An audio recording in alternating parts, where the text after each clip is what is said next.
Hey guys, Carly Johnston here with the Detroit Red Wings and Tigers, standing in front of the Ted Lindsay statue at Little Caesars Arena. I wanted to give a quick shout out to my friend Chris Pame. I've been listening to him kill it on his podcast, 30 Minutes Live with CDP. You guys catch it on Twitter, Facebook, Instagram, and YouTube Wednesday and Friday nights. Chris, thanks for the support. I hope to someday be on your podcast. Thanks, Carly Johnston, for that promo for 30 Minutes Live with CDP.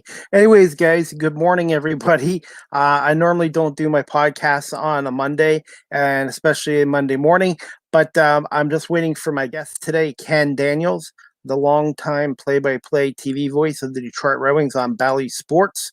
He was kind enough to give me some time this morning to come on and talk some Red Wings hockey and about the Jamie Daniels Foundation he created for his late son, and also his book, If These Walls Could Talk, a book that he published a couple years ago with Bob Duff, I believe from the Windsor Star, about the behind the scenes of the Detroit Red Wings on the ice and off the ice and in the press box as well. So guys, if you could just bear with me, Ken did send me a message on Instagram a few minutes ago just saying he might be a few minutes late.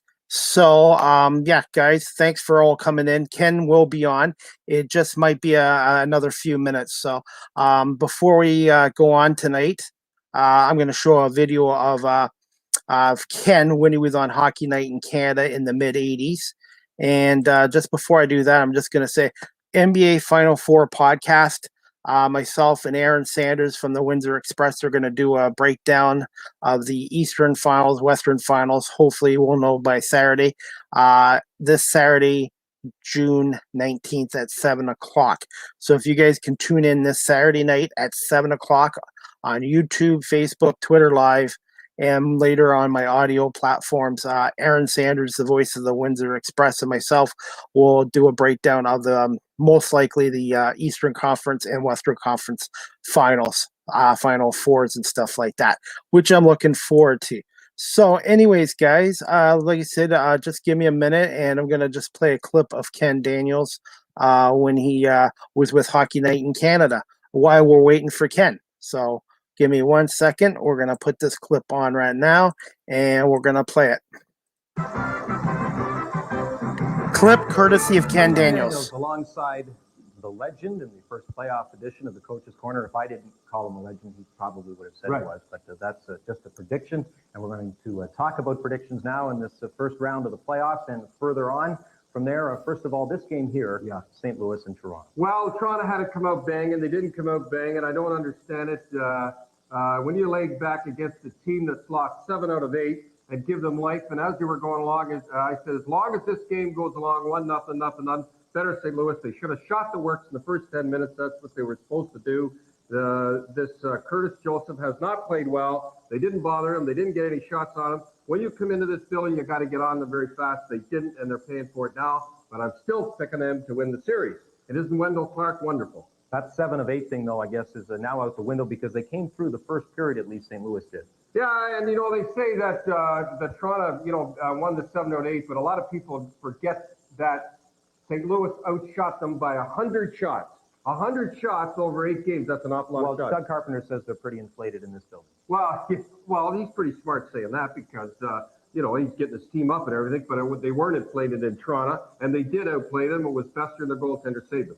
Chicago and Minnesota. Well, I'll go with Chicago on that one, although Minnesota's winning 2-0 right now. I still say Mike Keenan come back. Boy, is that a rough series we're watching. Chicago on that one. Edmonton, Winnipeg. Well, any team that's got Mark Messier, although I like Winnipeg, the way they're playing, Murdoch's done a good job. But when you've got Mark Messier on your team, I'm going to pick Edmonton on that one. Calgary, LA, Gretzky out. Well, it doesn't make any difference whether he was in or not, because I love Gretzky, you know that. But with their power and everything, but I'll tell you one thing, it would have looked a lot better with Gretzky skating around out there, but Calgary in a walk. Boston and Hartford. I don't like these first place clubs. I feel sorry for Mike Bilber. I know what he's going through. When you play a team like Hartford that ended 4th and is good on the road, they've won 20 games on the road, Hartford, going into Boston, but I'm still picking Boston on that one for Old Lang Syne. Sabres, Canadians. That's a toss-up. Patrick Roy, I would never vote against Patrick Roy because he's dynamite in the playoffs. Okay, Rangers, Islanders. I will take Rangers on that one, just for pure talent, although you got to give Al Arbour a lot of credit for getting them in the playoffs. Washington, the Devils. This is the one that I'm going on the long shot. I am going with Washington. I cannot believe. No one in their right mind would pick Washington. Well, I'm going with Washington because I look at Mike Niute, I look at their players. They were lousy in the season, and I say they're going to come through in the playoffs. Before, in the past, they always had a great season and lousy in the playoffs. This time, I'm saying they're going to come through. Okay, Don, thank you, and thank you for taking it easy on the rookie. All right. See you, Ron. Don Cherry in the Coach's Corner. Molson Hockey Night in Canada on CBC continues after this.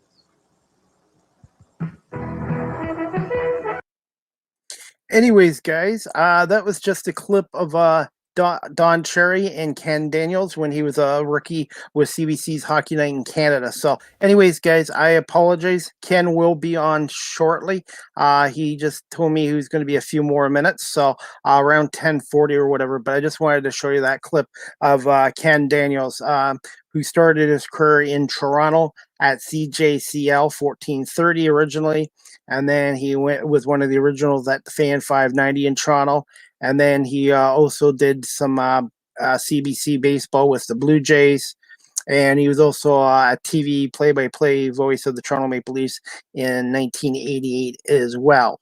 So anyways, guys, while we're waiting for him, you can check out his website, KenDanielsTV.com is his official website. And also his late son, he created a foundation for his late son, Jamie Daniels Foundation .org, if you guys want to check that out as well. Anyways, guys, like I said, hopefully we'll have him on shortly. And if you guys want to check also, the Red Wings website is www.nhl.com/Red Wings. And Detroit used to have Fox Sports Detroit, but now it's Bally Sports Detroit. So if you want to check out Detroit's sports station, ballysports.com/Detroit. And Ken just finished his 24th year with the Detroit Red Wings as their TV play-by-play voice, alongside his longtime partner and former Red Wing and former Peterborough Pete, Mickey Redmond. So in Detroit, we're very lucky with the great announcers we have with Ken Daniels, Mickey Redmond on Bally Sports, and then on 97.1 The Ticket. Over the years, we've had Ken Cal and Paul Woods as well. So, like I said, guys, just bear with me. Also, you can check out Ken Daniels on social media. He's on Instagram at Ken Daniels TV. He's on Facebook, and you can also book a personalized video from Ken on Cameo and Memo as well here in Canada. So anyways, guys, like I said, just bear with me, and hopefully Ken will be with us shortly. Like I said, if anybody has any questions or comments, please feel free to send me a question or a comment while we're waiting for Ken. My next 30 Minutes Live with CDP podcast after today will be this Wednesday, June 16th at 7 p.m. Neil Waite, the TV producer from Rogers TV, and the guy who gave me an opportunity with the Guelph Storm hockey games at the Sleeman Center prior to COVID-19, will be my guest this Wednesday at 7 o'clock. And I really look forward to talking to Neil about how he became a TV producer with Rogers TV and all the other jobs he did before, like a camera operator, intern with CTV News, and a volunteer with Rogers TV as well. So I'm really looking forward to that as well. And like I said, while we're waiting for Ken, I'll just put this on here today. 30 Minutes Live with CDP audio version is on Google Podcasts, Anchor FM, Apple Podcasts, Breaker, Pocket Casts, Radio Public, and Spotify. So if you guys want to listen to my podcast there, that's where you can do it. And also 30 Minutes Live with CDP is always live on Facebook Live on my Facebook page, which is public. Also my Twitter page at Chris D. Pame, and on my YouTube channel under my name, Chris Pame. Please hit subscribe and like to my videos. I'm up to 39 subscribers now. Still got a long ways to go, and I have about 106 videos posted on there. So yeah, anytime you guys want to watch a previous podcast, just go to YouTube or basically on the audio version I've got down here on the breaker and stuff like that. So anyways, guys, and you can also follow me on Facebook, Twitter, Instagram, and my YouTube channel as well. You guys can email me at cpalme19@gmail.com. Anyways, like I said, guys, while we're waiting for Ken, question I'm going to ask you guys, and this is one of my questions: should the Toronto Maple Leafs clean house with their management, coaching staff, and trade one of their core 4 players? I really believe Kyle Dubas and Sheldon Keefe will be back next year with the Toronto Maple Leafs, but I do think they might want to look at trading one of their core 4. The problem is they all have big contracts and stuff like that. So we'll see what happens there and what they're going to do with Frederik Andersen and Jack Hamill. I suspect Hamill will be back next year with Toronto. As for Frederik Andersen, I'm not sure yet. So if you guys want to comment or send me a message on here, that's fine too. Like I said, I'm just waiting for Ken Daniels, and hopefully he'll be on really soon. And my other question I was going to ask is thoughts on the Buffalo Sabres winning the 2021 NHL draft. Yes or no, Jack Eichel remains a Sabre in 2021, 2022. I honestly think the Sabres will trade him for the right package. So we'll see what happens there. And the Sabres also have won the draft lottery, and it'll be interesting to see if Owen Powell, the defenseman from the Michigan Wolverines, will let the Sabres draft him, or he'll come back and play another year of college hockey at Michigan. So that's another thing I'm curious about as well. So anyways, guys, like I said, just also, yeah, you can check out Ken's Elite Sons Foundation. Again, JamieDanielsFoundation.org as well. And let's see, you can check out the Red Wings website, nhl.com/Red Wings. And also, let's see, guys, I'm just going to ramble on for a few minutes before hopefully Ken comes on. Here's another thing I'll put on here. And just give me 1 second, guys. I'm just a one-man crew this morning, so I'm just trying to stay awake too. So I just came off a midnight shift. So I'm just going to try to, there it is.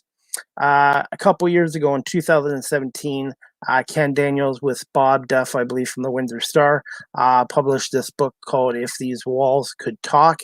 It's about the Detroit Red Wings, stories from inside the Detroit Red Wings, on ice, the locker room, and the press box. It's available on Indigo and Amazon.com.ca if you guys want to check that book out, which I should be doing as well. And there's a foreword by Mickey Redmond as well, his longtime color analyst on Bally Sports. I keep thinking it's Fox Sports, but it's now Bally Sports. So anyways, guys, yeah, so let's see. If anybody has any questions in that, please feel free to ask me. Oh, perfect. Okay, we're just waiting for him. Let's see. While we're waiting for Ken, Pat, thanks for watching, buddy. This is really early for me, but thanks for watching as always. To answer my question, Jack Eichel won't be a Sabre next year. I think he'll end up in LA, Minnesota, or New York with the Rangers. I agree with you, Pat. I think if he ends up with the Rangers, they're going to have to throw in Alexis Lafreniere into that trade, and we'll see what happens. It's going to be an interesting offseason for the Sabres, and yeah, I definitely think it's time for two sides to part ways. It's just a matter of what the Sabres, who's going to give them the best package. And if Owen Powell, the number 1 defenseman from Michigan, decides to come into the draft, I imagine he'll be a Buffalo Sabre. If not, and he returns to college, he'll be back with Michigan. So I think that's 50-50 right now. So anyways, guys, like I said, we'll see what happens there. But I'm just waiting for my guest to come on. Like I said, he did text me earlier this morning to let me know he was going to be a few minutes late. So, but yeah, and I've got another show Wednesday, which I've already mentioned with you guys, and then Friday, 6 p.m. on 30 Minutes Live with CDP. I will have Bills Mafia member and New York Mets Nation member Jake Marshall come on and talk some Buffalo Bills football, New York Mets baseball. And Jake also was battling with cancer a few years ago, and he's going to talk about he dealt and battled through cancer and survived it, and how St. Jude's Hospital in the States really helped him as well. But he wants to be a future sportscaster too. And if you guys had watched Good Morning Football about a month ago, he was on Good Morning Football as well. So anybody that's a Bills fan out there, this Friday night, 6 o'clock, 30 minutes live with CDP. Jake Marshall will be on. So I've got a busy show. I got this today, Wednesday with Neil White, my producer from Rogers TV, on Wednesday at 7. Jake Marshall from Bills Mafia at 6 o'clock Friday night. And then Saturday night, 7 o'clock, myself and Aaron Sanders, the voice of the Windsor Express of the National Basketball League of Canada, will be doing our NBA Final Four podcast. Hopefully by then we'll know which teams are going to be there. The Suns will definitely be there. They swept their opponent, the Denver Nuggets, and Chris Paul was outstanding in that series. And also we got the Nets and the Bucks tied now at 2 games apiece, and the Nets have some problems with James Harden, and Kyrie Harden's got a groin injury, and Kyrie Irving sprained his ankle yesterday, so they've got some concerns there, and the Bucks have all the momentum. Sixers and Atlanta are tied 1-1. The game's being played tonight as well. And Utah leads the Clippers 2-1. So we'll see what happens. So hopefully by Saturday, we'll have the final 4 teams known for the conference finals or whatever. But I look forward to doing that show with Aaron Sanders, my co-host for that. So let's see. Any more comments? Let's see. Mark Richardson. Owen Powell. Yes. Power. Sorry. Owen Power. That's what I meant. Thanks, Pat. Sometimes, hey, we all make mistakes. So, yeah, Owen Powell. Power. So, defenseman from Michigan. So, Pat, do you think he'll stay with Michigan, or do you think he'll go in the draft? Mark, thanks for watching as well. I think the Leafs should trade Nylander. I disagree with that, Mark. A year ago, I would have said yes, but Nylander had 5 goals in the playoffs and actually came through with them. I like this young guy, but I think maybe it'd be best for them to trade Mitch Marner. Just 1 second, guys. I got some good news. My guest is coming on here, so just give me 1 second, guys, and I'm going to bring on the longtime voice of the Detroit Red Wings, Ken Daniels, and I'm looking forward to speaking to Ken right now. You. Good morning, Ken. How are you doing? Good, thank you. Yourself? Good. Thank you. Thank you again for coming on. Sorry I'm a little late there. Just got tied up with a bunch of things today. No worries. Totally understand. And I was just going on about some of my other podcasts and some NHL stuff like Jack Eichel, what's going to happen with him, and who the Sabres are going to possibly take in the first round, in the first pick overall in the draft as well. Yeah, that's a good question in Buffalo.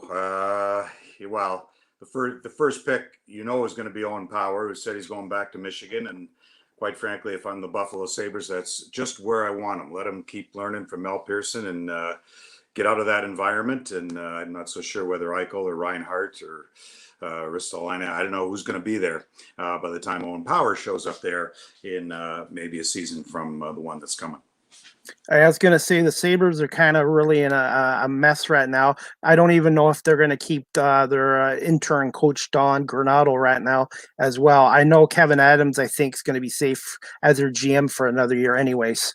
Well, I think he'll be safe for a while. I think they've made too many changes there. And for me, I really like the way Buffalo got it together down the stretch, especially with injuries and how they're played really hard for Don Granato. So I would hope that Don Granato would be their choice to stay in there. He's a bright guy. I was going to say, anyways, I was just saying, Ken, I was just saying the Red Wings have the number 6 pick overall in the first round. What do you think Steve Yzerman might be looking at as a draft pick? Not a clue. How about that? And if anyone says they know, they don't. Would you want a left shot D? Sure. And there are some there. Do you need centermen? Sure. There are some there. Do you need high scoring elite wingers? Sure. There are some there. Kent Johnson in Michigan can play both, but really it depends how it goes. You have your list. I know they talk about sticking to a list, and for the most part they do. You knock off the ones that are gone by the wayside, they can assume. But then again, some could be ranked 2, 3, others have them ranked 8, 9. Somebody likes them better. And it falls where it does. So, when there was only one scouting service, I believe, who had Mo Sider ranked anywhere above number 12, I think. So no one knew when Steve said Mo Sider. So I'm not going to predict who Steve's going to take. They need help in all areas, including goaltending.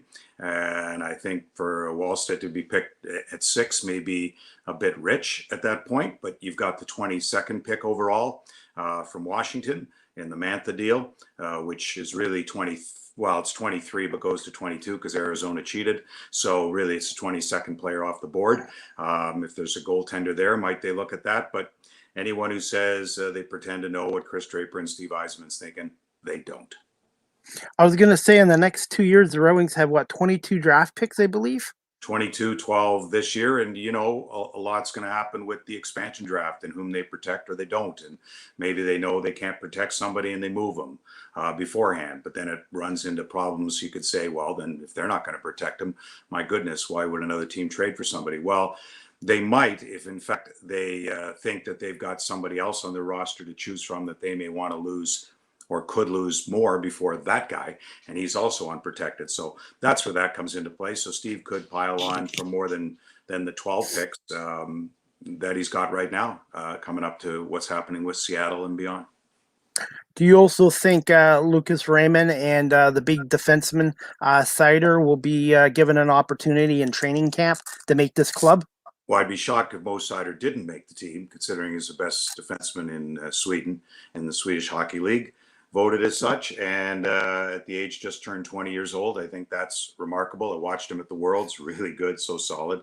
So I think Sider will be there. Lucas Raymond, I think, still needs more time, and there's no use to rush him right now. They all have opportunities. If you're coming to camp, they all have opportunities. He missed some time, Raymond, this year with I think it was an elbow surgery, whatever he had, and it was an issue before, so they corrected that, got that all cleaned up. But there are opportunities for a lot of folks and a lot of guys that the Red Wings have. If they're not claimed or the one isn't claimed in the expansion draft, will also need waivers. So I think there'll be a battle at training camp. I'm just really happy this year. As of now, there will be a training camp starting September 24th in Traverse City. I was going to say the Red Wings this year were a lot more competitive and much more harder to play against as well. I noticed. I think so. I think they were every night they competed, and considering whom they didn't have in the lineup, and including Robbie Fabry and Tyler Bertuzzi, Bert for most of the season, who's about as good as a competitor as you can get. I think they competed really well, and trades they made at the deadline and moving some veteran guys. I think, John Merrill had played really well for Detroit. Mark Stahl, who hung around, gave it his all. I think Stahl was really good. So it was more of a veteran group on the back end. DeKaiser getting healthier as the season went along. There was no doubt early on he had struggled. I don't think Philip Peronic had a very good year, albeit maybe a couple of weeks or so. I don't think he produced like the Red Wings thought they would. So I hope that he'll bounce back. But overall, yeah, that's why to me it was people can complain about Jeff Blashill all they want. But to me, it was a no-brainer, really, for Jeff to return. I always thought he would, not on some long, exorbitant deal, but I thought that was a litmus test. Did the guys compete? Did the guys enjoy playing for him? Not that you have to like playing for your coach, but you have to want to come to the rink and compete. And I think they did that. Was the power play brutal? Yes, it was. And they're going to make a change there and hire a power play coach. Dan Bilesma was a part of that, and he's moved on, but Doug Hoot is back. So I think when you see progression, to me, people kept talking about Gerard Gallant.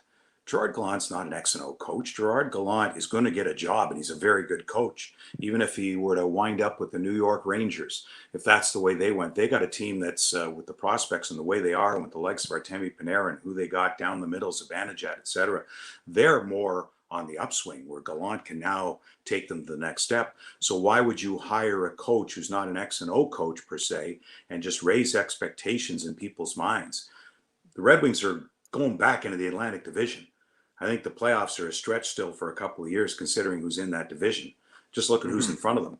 So I always say to people, just enjoy the process of watching the kids grow. And I think they did under Jeff Blashill, and I think they'll continue to do so. What about the goalie situation? I know Bernier had a decent year, and I found Thomas Greiss got stronger as the season was coming to a close as well. Well, yeah, and I think Thomas Greiss just got burnt out because Bernier was hurt. So he just played night after night after night, had the lowest goal support in the National Hockey League of about 1.9 something. Well, as soon as he allows 2 goals, you're done. So that's an issue. He just played too much hockey, and when Bernier was out for a while. And the funny thing is, I think when Jonathan Bernier plays more, he plays better. So when they're healthy, and they were alternating back and forth, I thought maybe at a time you get one guy on a run, but that's not the way they were doing it. Then Bernier gets hurt. Greiss has to play too much, didn't get any goal support. So overall, it is what it is, but I think they're both quality netminders. Jonathan Bernier would love to come back. You got Greiss signed for another year. You don't have to worry about any protection issue. Caden Fulcher will be the one left unprotected, so that's not any consequence to the Red Wings. So it works out just fine. And I hope that Bernier, they can get a deal done, come back, and both goalies at respectable numbers, and still leave Steve Yzerman with a boatload of cap room with which to work with Seattle and the rest of the league.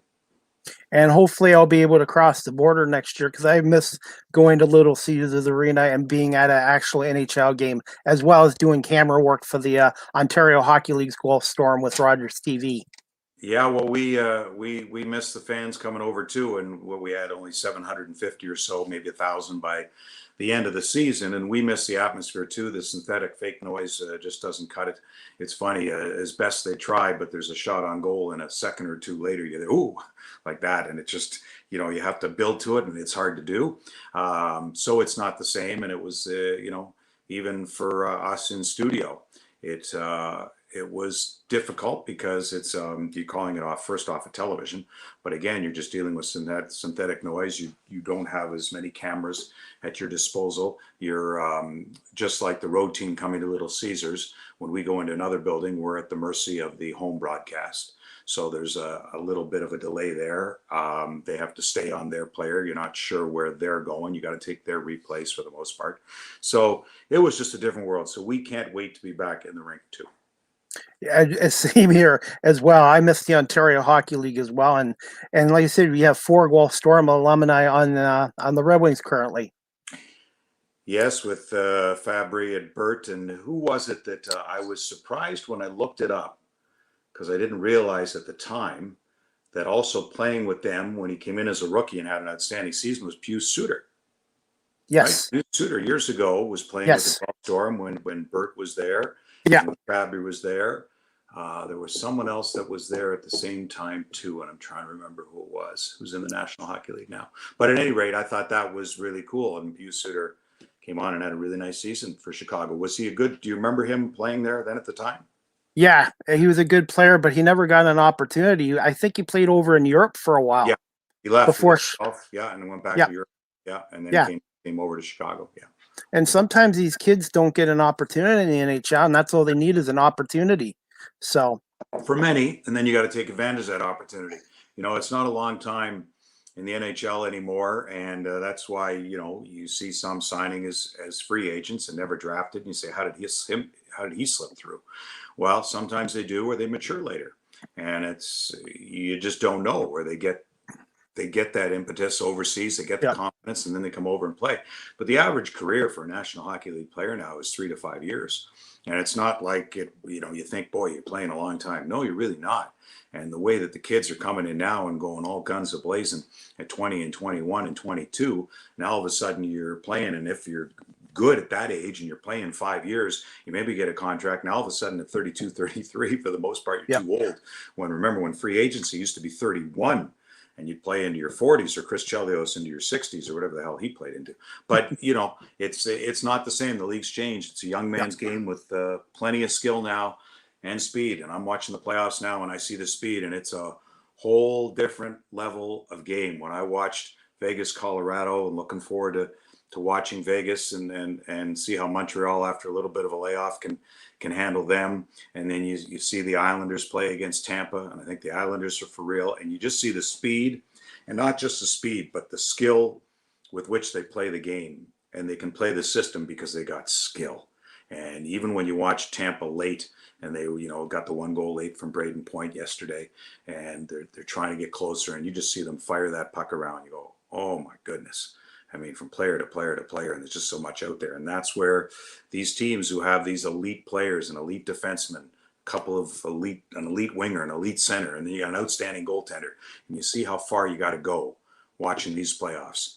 If you think your team's okay, and the Red Wings got a ways to go just to make, get legitimately a playoff contender, and they know that. So they're building these kids, but you see how far you've got to go to get to that level. It's amazing. Since before I'm going to start asking some questions, what's your gut feelings on the Final Four between the Islanders, Tampa, and Vegas and Montreal? Well, I thought your question might be who's going to be the Final Four, and I'll give them to you. They're already there. Yeah, that's what I meant.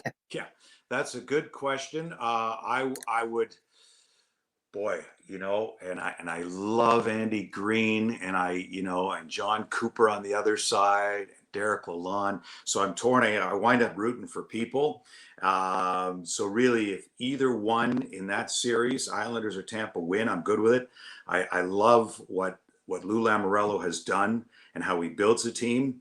I think he goes sometimes a little overboard with the no shaving thing and all that, although you can grow a beard in the playoffs. I think that's a little out there, lose rules, lose clues and how you do things, but he's team first, man.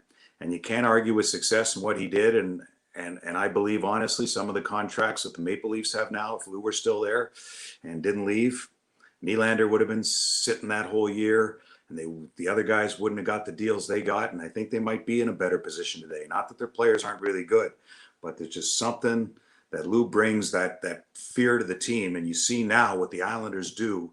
It's all about team. And all these teams that are there now, it is all about team. And some go about it differently, like Lou. So I'm good either way with either of those two going, but I always have a tendency to root for the underdog. To your long-winded answer, I just find myself rooting for the Islanders. I can't wait till they get back to Nassau and the final year there. It would just be storybook, wouldn't it? In the final year there at Nassau County Coliseum. We laughed at one point last season when they went, they were at Nassau, or was it Barclays? Maybe we were at, which building were we in? And there was a car in the corner. Now they all got cars in the corner. Barclay. Yeah, and there was a car in the corner, and we sort of laughed at that, right? That there was a car or the truck, whatever they had in the corner. And my producer, Mark Isofano, says in my ear while the game's going on, he said, yeah, when they get the new building at Belmont Park, there's going to be a horse there. Well, that just cracked me up, because I could just picture a horse in that new building in the corner and not a truck. It just made me laugh. But anyway, I just think when they get out of Nassau, it's sometimes just storybook to me. And for Montreal, it's not that I'm from Toronto originally or don't like the Canadians or root for the Canadians or Canadian team. That really doesn't matter to me anymore. I'm Red Wing through and through now. But I'd love to see Montreal give Vegas a run. I don't know if they can. I think they were on that roll, and you like the layoff, and then you think, what's the good part of the layoff? Is it how many days are they off? Are they losing that mojo? I'm not so sure. I love what they've done. If you would have told me, halfway through the season, Montreal's going to get where they are in the playoffs, and Tomas Tatar would be a healthy scratch, think, wow. And then you think what the Islanders have done without Anders Lee in their lineup. Think what they've done. And no Anders Lee, but the moves that Lou made at the deadline. So I'd like to see Montreal take Vegas on a run. I'd like to see that. I hope it's not quick, and I hope they can continue stifling defense, and we'll see how that plays out. So both will be a lot of fun. I have to. My heart's with Montreal because of Nick Suzuki, because he played most of his junior career with Owen Sound Attack, but then he came to Guelph a couple years ago and helped the Guelph Storm win an OHL championship. And I got to meet Nick and got to see how he was off the ice. And he's a super nice kid, and he's a super talented player. So my heart's kind of with Montreal because of Nick Suzuki. Yeah, and I totally understand that, and I'm close with Xavier Ouellette, and I love him. They didn't put him in the other night when Petrie was hurt, and I'm close with Dan Petrie, Jeff's dad, and I've known Jeff since the lockout year 05-06, and I was refereeing at St. Mary's Ice Rink here in Michigan. I went back to refereeing just to have some extra cash in my pocket. Wasn't being paid for the 05-06 season, so out of work, went back to reffing, had the god awful beard going, and Jeff Petrie was playing for the Orchard Lake St. Mary's School. The Orchard, I don't know what their team name was, probably wasn't the Pirates, but Orchard Lake St. Mary's, and Dan was working the penalty box score timing. So that Cool. was before Jeff ever came along as a teenager, and I saw this big lanky kid playing. That was before he was ever at Michigan State. So yeah, I mean, you've got to. I see your allegiances. So yeah, I root for Jeff and X and Tatar. So I'm not saying Montreal can do it, but yeah, I guess if push came to shove and they did it, I'd be pretty happy. Well, the last time Montreal's won 7 straight playoff games, I believe, was 1993 when they won the Stanley Cup and they actually won 10 overtime games that year with Patrick Waugh. That was just amazing. But we'll see what happens. It's going to be a really good series, I believe. Well, and that could have been Toronto, Montreal until Gretzky spoiled it all with the game of his life off Dave Elliott skate in '93, and we won't even get into Kerry Fraser. But those things happen. But okay, yes, I was calling. I think that would have been my last year filling in on Leafs radio and calling Leaf games that year back in '93. Did that from '89 to '93. So. Yeah, it was a long time, 10 overtime wins. That was in Desjardins, and that was pretty amazing in the run that they were on. Yeah. Okay. Do you still have a little bit more time to ask you a few questions? I do. Go for it. Okay. First one I wanted to ask you, I have it all ready to go.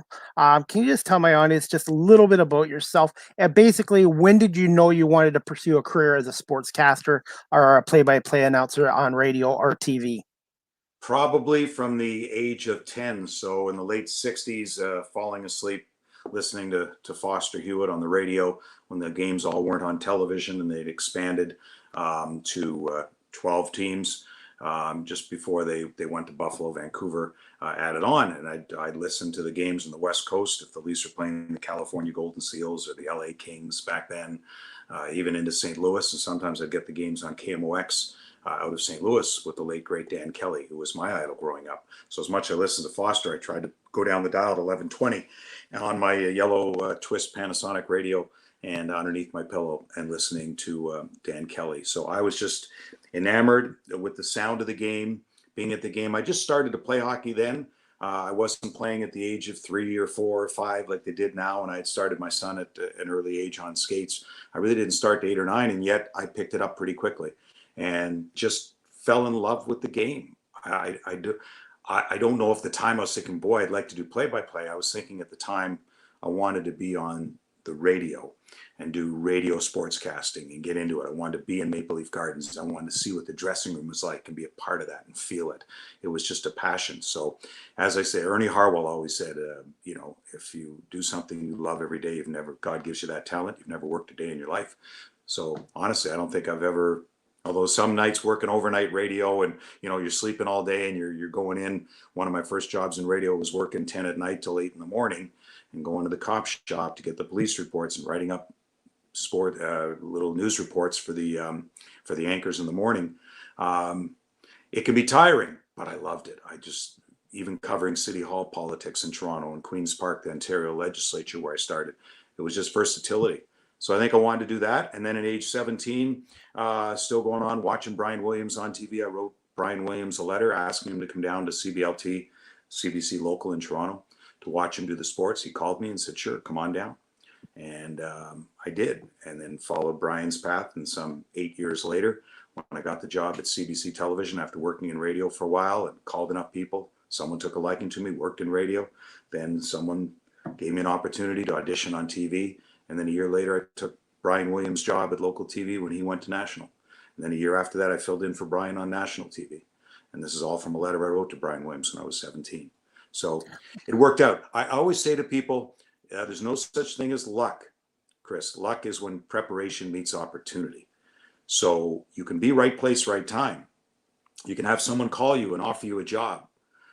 But if you don't have that passion, and in some way in your entire life, you haven't focused what you want to do and practice and thought, okay, I can do this, even though you may be scared. Yeah, I can do this. I can do that. I'm ready. May not be great at it, but I'm ready to take the next leap. That's when luck is when preparation, everything you've done to that stage meets the opportunity, and then you can grasp it. If you never practiced, someone says, here, go do this. If you ever watched someone change a tire and you had to do it for the first time, can you imagine doing it on the side of the highway? It'd be pretty hard. Hopefully, if your tire ever were flat, you've changed a tire before and you go, yes, I can do that. I'm lucky I learned how to do that before. So that to me, and it's followed me, and you keep practicing and hopefully you get good at it, and you keep fooling them. I was going to say I've been very lucky. I got a taste of broadcasting a couple years ago with the Guelph Nighthawks of the CBL. They referred me to Rogers TV, and Rogers TV gave me an opportunity to be a camera operator for the Guelph Storm. My first game, I was so nervous operating a camera, which I'd never done before, for an OHL game on Rogers. And the producer, Neil White, who I'm having on Wednesday on my podcast, talked me through it, and they got me through it, and I really like it. And then I started this podcast a year ago. I didn't have any guests at first, but then I just kept working away at it, trying to improve every day. And the last 4 or 5 months, I've had guests on every week, and I've been very lucky to have guys like yourself and John Murphy and Bob Sochi from the Patriots come on, and Freddie Coleman. And I really appreciate being given an opportunity on this platform. Well, you see, and good for you, Chris. And, because you're prepared and you make calls, and you got to be prepared that some people are going to say no to, but that's okay. Yep. But Yep. you have a passion. And to me, if you've got a passion for something and you want to do it, hopefully that passion, that excitement comes through and people take a liking to it. And that's the main thing in life. Have a passion for what you do. And I honestly, I have empathy for people who go to work every day and they say, I hate my job. I'd like to say, boy, then get out of your job and find something else. That's easier said than done. So for us that actually can find something you love to do and get there every day and love doing it, good for us. And I hope more people find that. Well, and like I said, I'm just going to keep working away at this, and I'm also making a lot of contacts through here as well.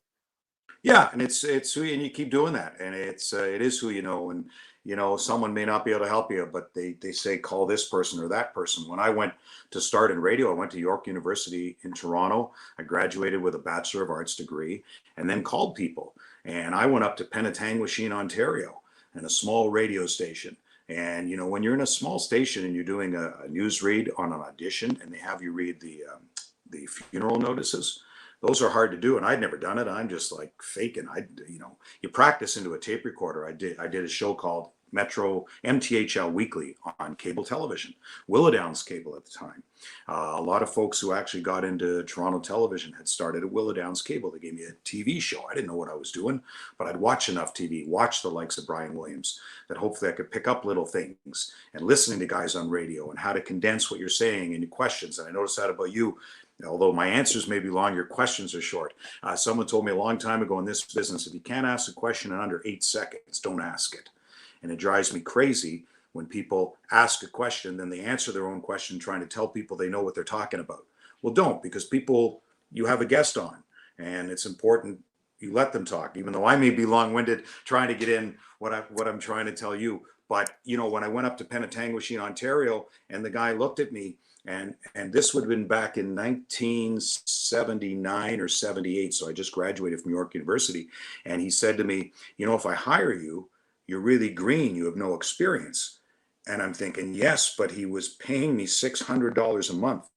Who do you think you were getting? Walter Cronkite? I had no experience, but you got to actually, and for people who don't know who Walter Cronkite is, you can Google him. But anyway, so you have to live with the mistakes. Yes, I was green. Didn't know what I was doing. But he didn't hire me. But then I called someone else who knew someone else, and I wound up in Oshawa. And the guy who hired me there to teach me how to do reel-to-reel splicing tape and everything else, they worked with me. I remember my first ever interview was Stu Billett. And you probably don't know who Stu Billett is, but they had a radio show on FM, and it was an hour show, and they gave me a segment to do. And I called Stu Billett on my own. They said, find an interesting story. At the time, the TV show, this was long before Judge Judy. The show was called The People's Court. And Stu Billett Productions produced the show. And I got on Stu Billett on the radio and asked him, interview on what The People's Court was all about. And anyway, it was before the show went on, and I had to learn how to splice the tape with a razor blade and tape it together. I knew nothing, but they were willing to work with me. And 10 months later, I wound up in Toronto doing overnight radio. So you need someone to take a chance on you, is what I'm saying. We're all green in the beginning, right? But if you had the passion and wanted to learn and ask a ton of questions, and I always did that. They weren't necessarily always 8 seconds or under, but I asked a ton of questions. How do you do this? How do you do that? Who do you call here? What do you do? And I think people appreciate that. You don't want to be super annoying, but I think people appreciate that because they can see you're willing to learn and have the passion. And that's what I'm trying to do on here and doing the camera work for Rogers TV too, because there's still a lot I need to learn and want to learn too. Right, of course, and you know, and you can continue when you do camera work. So, are you a center ice camera? What camera are you actually doing? Play-by-play camera? What are you doing? Since I was a rookie with Rogers, the producer Neil didn't put me on the top cameras, but they put me in behind the net. And basically, Neil said, you might not be on the center ice camera, which is kind of the main ones, but he goes, every camera position is important. And even if you don't feel like your shot's going to be used, keep focusing on the players and keep doing a good job with the camera, because eventually as a producer, they will use your shots. And sometimes you'll get a shot that the center ice guys don't get. That's right. For sure. Yeah. And you know, and we on the building, is saying we're calling all the games out of studio this year, and we sometimes will get one camera locked off because we're not in the building. So we need to see high and wide, because this is the one thing, well, we miss many things. You miss a goalie going out being pulled. You miss a penalty being called behind the play because we're just watching the television, right? So you don't see the high wide camera. So we'd often have one high wide camera locked off in the visiting building, and we'd have another monitor with that high wide camera. But ultimately what will happen is the camera guy up there gets bored, right? And he'll zoom in on somebody. And right when he zooms in on somebody, there's maybe a bad line change and we can't see who changed.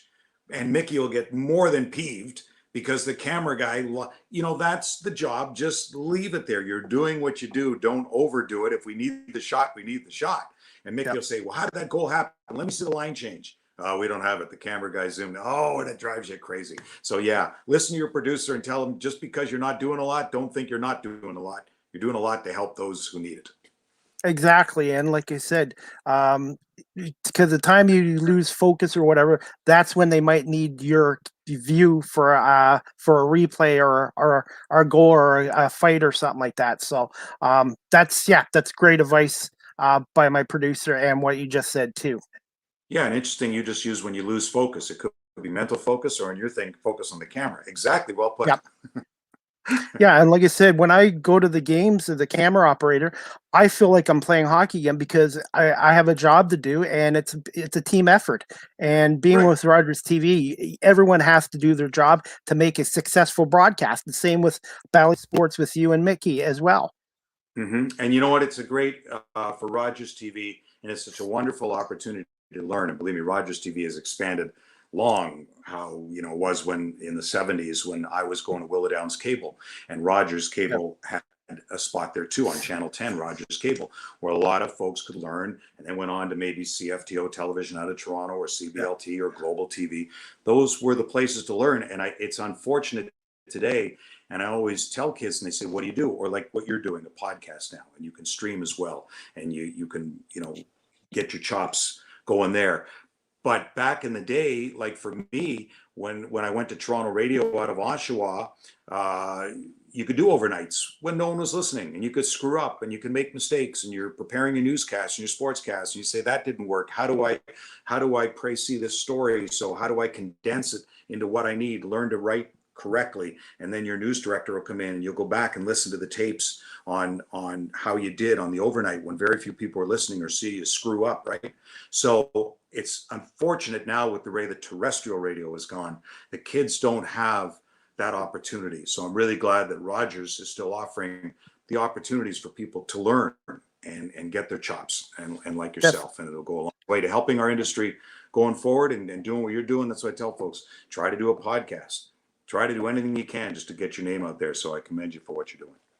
I've even marketed myself with my own mug too, and I got a podcast shirt too. So yeah, I've learned how to promote myself and market myself and stuff like that. Produce my own shows as well. See, if you're not going to do it, who's going to do it? See, my mug is Latte Larry's. You see, Yeah, my Oh, daughter got nice. that for Father's Day a year ago. So that's my Yeah, mug. I'm not promoting myself anymore except to Ken Daniels TV on Instagram, and thanks for following me. I appreciate that. no problem. My cat's name is Latte. Ken, are you okay just for 2 or 3 more questions? Yep, you got it. Truth. Okay, no problem. I just want to kind of get these ones in. This one I was going to ask you is, how did you end up in Detroit with the Red Wings as your play-by-play voice, the TV play-by-play voice? And I believe it was Mike Goldberg you replaced after the Yeah, 96-97 season. correct. And what's it been like working for Fox Sports and then Bally Sports recently? I guess they took over, and working with your longtime broadcast partner, Mickey Redmond. Well, Mike Goldberg came in to replace Dave Strader, went to ESPN, and then I was working Hockey Night in Canada, 97 playoffs, Ottawa, Buffalo first round, and then Buffalo won in overtime of Game 7. That was a great series. And then Buffalo went on to play Philadelphia in the second round, and I was in Buffalo, and Mickey and Dave, and now Dave was 1 year removed, Goldberg was there, and Dave Strader came into the booth and said, Mickey tells me that the guy who replaced me is not going to be coming back to Detroit. Mickey wants you to send your tape in. So that's really how it happened. And that would have been May of 97, before the 97-98 season. And I didn't get hired until September because unfortunately Sergei Manatsakhanov and the Vladimir Konstantinov and the limo crash happened in June. And I was far off the radar, obviously. So things didn't get done, but ultimately that's what happened. I think September 6th, agreed to come to Detroit. So it was life-changing. You're moving a family, a 1-year-old and a 4-year-old, but I've loved it working with Mick. I think from day one, it was just different because Hockey Night in Canada, even then it changed, but you're probably 70% play-by-play or 80% play-by-play, 20 analysts. You come to Detroit, it's maybe 60-40 because Mickey expressed his opinion more. So I had to get used to that. Not that I minded it. I thought it was fun. And we just, it took probably, you're with someone new. It's like a marriage. You're trying to get used to living with somebody, right? So, and now Mickey and I always joke that we've been together longer than both of our first marriages combined. So that's quite a marriage we've had. So going on our 25th season, and we're the longest current serving TV duo in the NHL on television. So no one's been together longer than we have currently, and that's a good thing. So I just love working with them. We've become great friends, and I think when it's natural and we each have a passion for the game, it shows through. And the people at Fox Sports, when I came, it was just Fox Sports and UPN 50 at the time, and Fox came on until this past year, going to Bally Sports, Sinclair Broadcasting, bought from Rupert Murdoch, or ESPN, however, it worked in the transaction. And then the naming rights went to Bally Sports, still owned by Sinclair. So hopefully distribution rights are being settled, et cetera. And it's really been seamless because all the people at Fox are still with Bally. So really, it's a name change that not once, and there was some betting going on from March 31st to the end of the year on who would screw up. And I didn't. The end of the year, it was never Fox, oh darn Bally. Not that they would have minded, but I just pride myself on it's Bally Sports Detroit, so it's been okay. Okay. And I just wanted one more question. I wanted to have my audience know a little bit more about your late son, the Jamie Daniels Foundation, and I've posted the website on my ticker here. If you could just tell my audience a little bit about it. Well, thank you. And it's jamiedanielsfoundation.org. Our major goal right now, besides we're about to grant 2 more colleges. We have Michigan State University with our collegiate recovery program for full-time recovery coach and a dorm that is drug-free. It's just about sobriety. And we have the Jamie Daniels Memorial Scholarship at Michigan State. For those who maybe have to leave college, go into detox or into recovery and come back. We help with that to offset costs, the Jamie Daniels Memorial Scholarship. So jamiedanielsfoundation.org, people can go there and read all about it. We roasted Mickey Redmond live in 2019. It was a great success at upwards of 800 people at Motor City Casino. Last year, we roasted Scotty Bowman virtually, which ran on Bally Sports Detroit, and had some fabulous guests and get our message out and have some fun. And this year we're going to do it virtually again. And a big part of that, even though we could probably now go live, but it's also the planning stages. It's hard to do. A lot of my family's in Toronto and friends from Toronto, and who knows if the border's going to be open by the end of August. We just don't know, or where the schedule is going to be. So we're going to do it virtually again. We're roasting Brett Hull this year virtually, and some great guests lined up. And Darren Pang's going to be the MC. Dennis Hull, Brett's uncle, one of the funniest after dinner speakers. So we're working on gathering a bunch of players to do the roast throughout the show as we get our message out.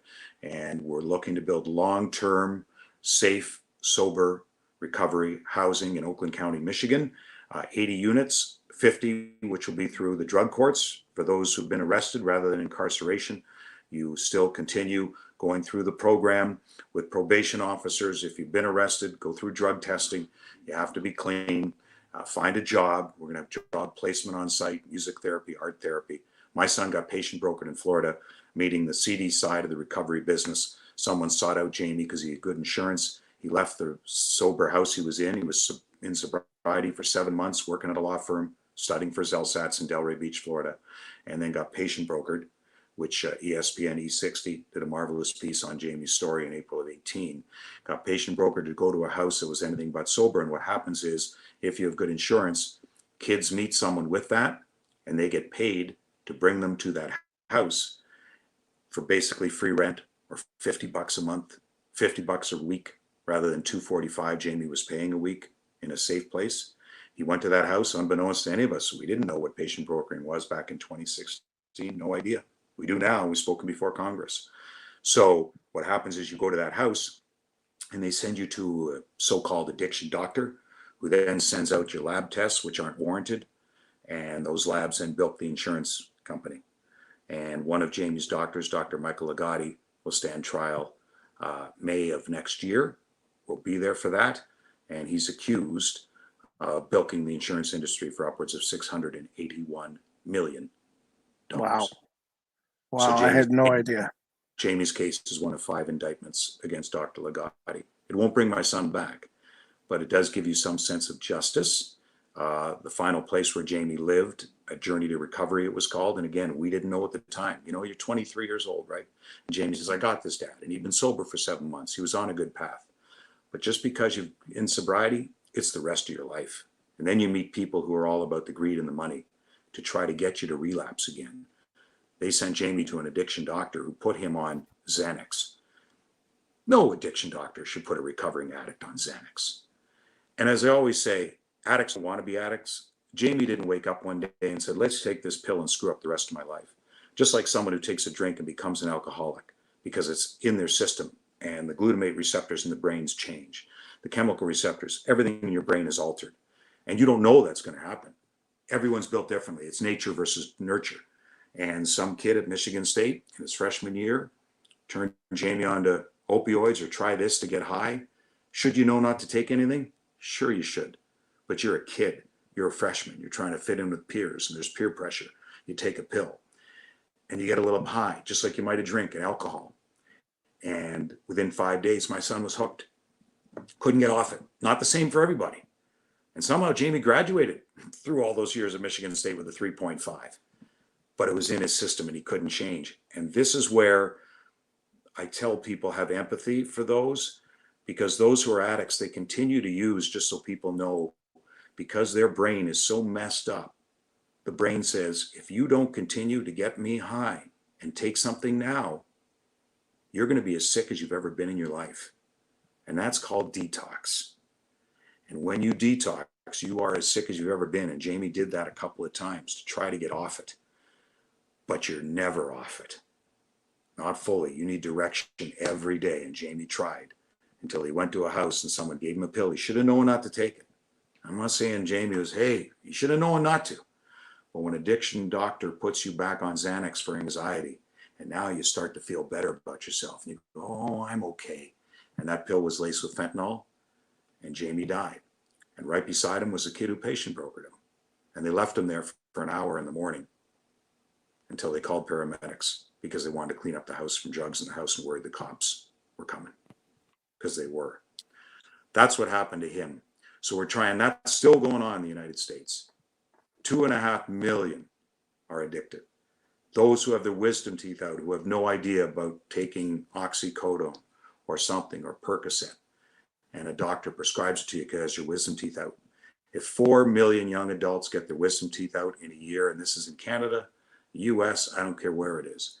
If 4 million young adults in the United States get their wisdom teeth out, the numbers show 50,000 people a year will become addicted to a prescription medication. I don't know how many of those will die. Wow. I just know 6 or 7 every hour are dying. And if you don't think COVID had its effect, it did, because you can't get to meetings, you can't get to 12-step programs. So there is teletherapy. And if you go to jamiedanielsfoundation.org, we do outline, if you have a family member who is struggling, where to go in the help section. We do have vetted places that are safe to go to, unlike what happened with Jamie after he got out of his safe place and got patient brokered. So that's the long story, and hopefully 5 or 6 minutes, as I've told it, of Jamie's story. So please, we need to talk about it. It's the shame and stigma that can preclude recovery.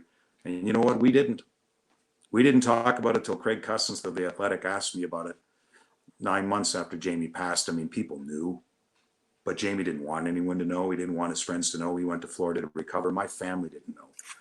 We were ashamed of it. But the more people talk about it, the more support there is. And that's why we need to talk about it. There's no shame in it. You didn't set out to start that way, but your brain's altered. And we need to maybe change it from mental illness to brain wellness. We talk about any disease we have, Chris, below the shoulders. We can talk about cancer. Sure, we're all on board. Hope you can beat that. But when your brain chemical has been altered, it's not your fault. Maybe your fault, you shouldn't have taken anything, but anyone who's an alcoholic, boy, you should have never taken that drink. Well, how many of us can say that? We've all done that. You know what? Maybe you shouldn't have taken anything because you had the wisdom teeth out and you're addicted in 5 days. Maybe doctors shouldn't have prescribed you 100 pills. They don't anymore, because that's changing too, and they realize. But 6 years ago, 5 years ago, when Jamie passed in 2016, we didn't know. We didn't know what we know now. We wish we knew then what we know now. So we need to talk about it. So please, let's do that. Thank you, Ken, for talking about this. Because I've been reading up on it, and I just thought my audience would like to know about this as well. And I was glad to make a donation, and I think I'm going to try to make a donation as much as I can every year, because I think a lot more people need to be educated and informed about this as well. Well, thank you. And hopefully folks will watch our roast. They can donate there. We've got a great silent auction we'll have again. We raised in just over, Jamie's foundation came on board and we started it in large part thanks to Chris Cousins from The Athletic and getting the story out there. We started in 2018 and we've raised just over $1 million in that short period of time, because people like yourself and the contributions. And from our 2 celebrity roasts we've done so far, we've raised close to 600,000 of that. And the bobbleheads that we did. So the Red Wings have been on board. The Red Wings community has been unbelievable. So we just thank people, and we'll continue to do it, and we'll get that long-term recovery housing built. And my final message is, if anyone has prescription medication sitting in their medicine cabinet, get rid of it. Don't flush it. There are places to go, police stations, whether in Canada or the US, are disposal units to get rid of the medication. Because if you've got 15-year-olds, 20-year-olds, 13-year-olds in your house, and a kid comes over, friends come over, let's see what mom and dad, when they had knee surgery 5 years ago, what they've still got sitting in their medicine cabinet. It can start that easy. I know. I've spoken enough publicly. I've seen the families who've been devastated like ours who've had it happen. Get it out of your house. And when a doctor prescribes you that pill, or if you have your wisdom teeth out and he prescribes something strong, say, you know what? Tylenol and ibuprofen will do just fine. And if not, I'll give you a call back. Don't take their word for it. Get a second opinion. And I'd also be happy to promote the Jamie Daniels Foundation on my social media as well, if that can help a little bit as well. Every little bit helps, Chris. Thank you. I appreciate it. Okay. Thanks. And no problem. You're welcome. I wanted to do this because you're a good guy, Ken, and I've been reading up on this a bit more too. So just one last question for you, Ken. It'll be a quick one. Any advice for those looking to pursue a career, not just myself, in TV, radio, broadcasting, just kind of quickly? And yes or no, will Sergei Fedorov's number 91 be retired by the Red Wings eventually? He's one of my favorite players of all time. Eventually, I'd have to think so. I don't know how soon, but eventually I would think so. I don't know. That's a tough question, and it's far beyond me. And to your other point, I think, as I mentioned, yeah, it's podcasts like yourself to get into broadcasting, or you go into school for broadcasting, and hopefully they can place you somewhere with internships. And again, if you got the internships, ask questions, show your passion. I think that's the main thing. And if you got passion, obviously the industry is still there. Terrestrial radio, or the places to make mistakes, isn't what it used to be, because so much is syndicated now. So it's a different world. But yes, I don't know. And I always get asked that question: how do people go? Well, they do what you're doing. They do what you're doing. And whether it be Rogers Cable in Canada or cable companies here starting a podcast, they're doing what you're doing. And that's what you got to do now, or you go to school for it. And there's internship somewhere. That's the best I can do. But if you have a passion for it, I say go for it. Yes, and I'm kind of starting out later in life, but you know what? It's never too late to start over. Right. Exactly. Again, Definitely. Love it. You don't want to leave this world regarding something. So give it a shot. And before I let you go, yeah, and I've learned this too. A podcast is only as good as your guest. And I just want to say again, Ken, thank you so much for coming on my podcast today and talking some Red Wings hockey and about your late son's foundation as well. And I'll be glad to promote it on my social media pages as well. Thanks a lot, Chris. I appreciate it. Thanks, buddy. No problem. And my cousins live in Taylor, Michigan, so I had to give them a shout out. They're the ones that got me onto the Red Wings in the late 70s. So Mike and Terry in Taylor, Michigan, they're really good people. And I really like visiting Detroit and Taylor, Michigan when the border reopens again. Well, good thing. Yeah, I hope so. I'm looking for my family to come over the border again, too. I miss them. Okay. Well, Ken, thank you again so much for coming on, and we'll definitely keep in touch with you. You got it, Bill. Thank you. Thanks, Chris. You're welcome. Have a great day. You too. Bye. Anyways, guys, thank you so much to Ken Daniels from Bally Sports, the longtime TV play-by-play voice of the Detroit Red Wings, for coming on today. Thank you guys all for watching 30 Minutes Live with CDP on YouTube Live, Facebook Live, and Twitter Live. And later on, you guys can check it out on audio on Apple Podcasts, Google Podcasts, Spotify, Anchor FM, Radio Public, Pocket Casts, and Breaker. So anyways, guys, I'm going to wrap this show up. I have to get some sleep. And I just want to say I really enjoyed the show today. Please check out his late son's foundation and website again. It's jamiedanielsfoundation.org.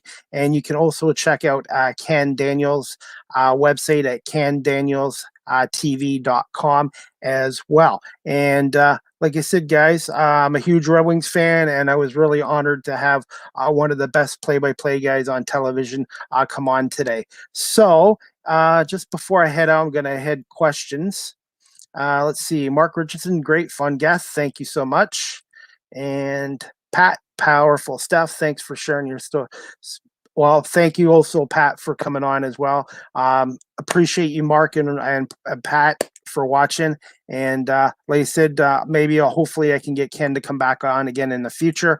But I really thought his late son's story was should be he was okay with cool with talking about it. So anyways, like I said, guys, my next show is Wednesday at 7 o'clock with Neil White from Rogers TV, producer of the Goal Storm games, and one of my friends on here. So anyways, guys, I'm going to get going. So have a great day, and we'll see you guys Wednesday night. Take care. Thank you for watching.